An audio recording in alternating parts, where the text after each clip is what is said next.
संगठन में कार्यकर्ता की ताकत और परिवारवाद का विरोध, दो ऐसे टॉपिक हैं जिन पर भाजपा अक्सर अपने विपक्षी दलों को घेरती रहती है और अपनी पीठ थपथपाती दिखती है। भाजपा के नेता अक्सर तमाम उदाहरणों के जरिए ये दावा करते हैं कि ऐसा सिर्फ भाजपा में ही हो सकता है कि कोई साधारण पृष्ठभूमि वाला कार्यकर्ता पार्टी या सरकार के शीर्ष पर पहुंचे। प्रधानमंत्री नरेंद्र मोदी से लेकर तमाम राज्यों के मुख्यमंत्रियों के उदाहरण दिए जाते हैं और भारतीय जनता पार्टी की ये खासियत आज एक बार फिर से चर्चा में है। इसलिए नहीं कि किसी भाजपा या संघ के नेता ने तारीफ की है, बल्कि इसलिए क्योंकि मुख्य विपक्षी पार्टी और मोदी आरएसएस के धुर विरोधी माने जाने वाले दिग्विजय सिंह ने भाजपा और आरएसएस की तारीफ की है, वो भी ऐसे समय में जब पार्टी की सबसे बड़ी गवर्निंग बॉडी सीडब्ल्यूसी की मीटिंग चल रही थी, जिस समय पार्टी अध्यक्ष मल्लिकार्जुन खड़गे, पूर्व अध्यक्ष सोनिया गांधी, राहुल गांधी और अन्य नेता प्रधानमंत्री नरेंद्र मोदी और सरकार की आलोचना कर रहे थे। मनरेगा का नाम बदलने, एसआईआर, केंद्रीय एजेंसियों के दुरुपयोग और दिल्ली प्रदूषण और अन्य मुद्दों पर खिंचाई कर रहे थे। उसी समय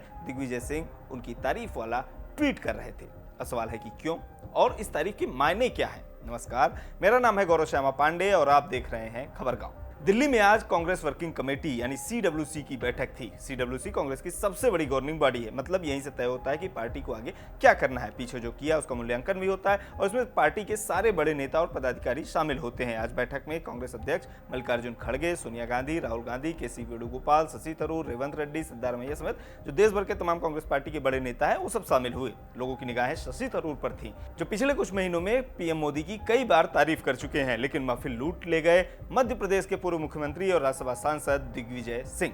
पिछले 5 दशक से कांग्रेस पार्टी की राजनीति कर रहे दिग्विजय सिंह को अचानक से भारतीय जनता पार्टी के संगठन की शक्ति नजर आई। उन्होंने सोशल मीडिया प्लेटफॉर्म एक्स पर भाजपा नेताओं की एक तस्वीर शेयर की, जिसमें नरेंद्र मोदी नीचे जमीन पर बैठे दिख रहे हैं और लाल कृष्ण आडवाणी कुर्सी पर बैठे नजर आ रहे हैं। ये तस्वीर 1995 की है, जब केशुभाई पटेल गुजरात के मुख्यमंत्री पद की शपथ ले रहे थे, तब की ये तस्वीर है। तब नरेंद्र मोदी भाजपा के महासचिव हुआ करते थे। ये तस्वीर शेयर करते हुए दिग्विजय सिंह ने लिखा, कोरा साइट पर मुझे यह तस्वीर मिली, बहुत ही प्रभावशाली है। किस प्रकार आरएसएस का जमीनी स्वयंसेवक व जनसंघ भाजपा का कार्यकर्ता नेताओं की चरणों में फर्श पर बैठकर प्रदेश का मुख्यमंत्री व देश का प्रधानमंत्री बना। यह संगठन की शक्ति है। जय सिया राम।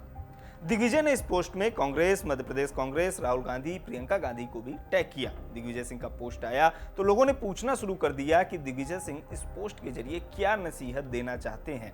वे कांग्रेस में जमीनी कार्यकर्ताओं की कमी पर सवाल उठा रहे हैं या फिर गांधी परिवार से इतर नेतृत्व सौंपने पर। जब इस बारे में दिग्विजय सिंह से पूछा गया तो उन्होंने जो जवाब दिया वो भी सुन लीजिए। संगठन की तारीफ की है और मैं आरएसएस का और मोदी जी का, उनकी नीतियों का घोर विरोधी था, हूं और रहूंगा। हाल फिलहाल में ये दूसरी बार है जब दिग्विजय सिंह ने इस तरह से सोशल मीडिया प्लेटफॉर्म पर पार्टी या संगठन को लेकर ट्वीट किया हो। बीते 19 दिसंबर को एक ट्वीट कर राहुल गांधी से पावर डिसेंट्रलाइज करने की अपील करते हुए कांग्रेस पर भी ध्यान देने की अपील वे पहले कर चुके हैं। राहुल गांधी के एक पोस्ट को रिपोस्ट करते हुए दिग्विजय ने लिखा था, राहुल गांधी जी, सामाजिक आर्थिक मुद्दों पर आपकी राय बिल्कुल सटीक है, फुल मार्क्स, लेकिन अब कांग्रेस पर भी ध्यान दीजिए। चुनाव आयोग की तरह कांग्रेस को भी रिफॉर्म्स की जरूरत है। आपने संगठन सृजन से शुरुआत की है, लेकिन हमें ज्यादा व्यवहारिक डिसेंट्रलाइज फंक्शनिंग की जरूरत है। मुझे यकीन है कि आप इसे करेंगे, क्योंकि मुझे पता है आप इसे कर सकते हैं। एकमात्र समस्या यह है कि आपको कन्विंस करना आसान नहीं है। जय सिया राम। हफ्ते भर के भीतर आए इन दोनों ट्वीट्स के बाद ये कयास लगाए जा रहे थे कि कांग्रेस पार्टी के भीतर सब कुछ ठीक तो नहीं है। भारतीय जनता पार्टी ने भी दिग्विजय के पोस्ट के बहाने राहुल गांधी पर निशाना साधा। राहुल गांधी जी की समझ पे सवाल दिग्विजय सिंह जी ने नहीं उठाया है। बराक ओबामा ने अपनी किताब द प्रॉमिस लैंड में चैप्टर नंबर 24 में लिखा है, and I quote, Rahul Gandhi has a nervous uninformed quality about him as if he were a student who's done the coursework and was eager to impress the teacher but deep down lacked either the aptitude or the passion to master the subject।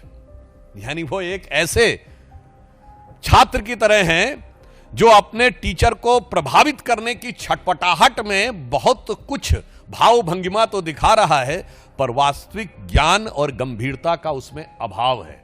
इधर आज CWC की meeting में MNREGA, SIR और अन्य मुद्दों पर सरकार को घेरने की प्लानिंग बनी। पार्टी अध्यक्ष मल्लिकार्जुन खड़गे ने मनरेगा को समाप्त किए जाने को गरीबों पर सीधा हमला बताया। आपको मालूम है कि लोकसभा में हमारे नेता राहुल गांधी जी मनरेगा पर पहले बहुत बार आवाज उठाई थी। उसके बाद में बाहर भी इस कानून के हिफाजत में हमने कई बार उठाया है, लेकिन एक कानून को वापस, अब नई कानून जो है इसको वापस लेने के लिए हम लड़ते रहेंगे। खड़गे ने कहा कि लोकतंत्र, संविधान और नागरिक अधिकार गंभीर खतरे में है। खड़गे ने मनरेगा की बहाली के लिए राष्ट्रव्यापी जन आंदोलन शुरू करने की बात भी कही। साथ ही उन्होंने आगामी विधानसभा चुनावों के लिए रणनीति का खाका भी पेश किया। ये रणनीतियां कितनी कारगर साबित होती हैं, ये पता चलेगा हमें तब जब अगले साल कई राज्यों में चुनाव होंगे, बंगाल, असम, केरल, तमिलनाडु आदि राज्यों में। इस वीडियो में इतना ही। अपनी राय में कमेंट बॉक्स में जरूर बताएं। बने रहिए खबरगांव के साथ।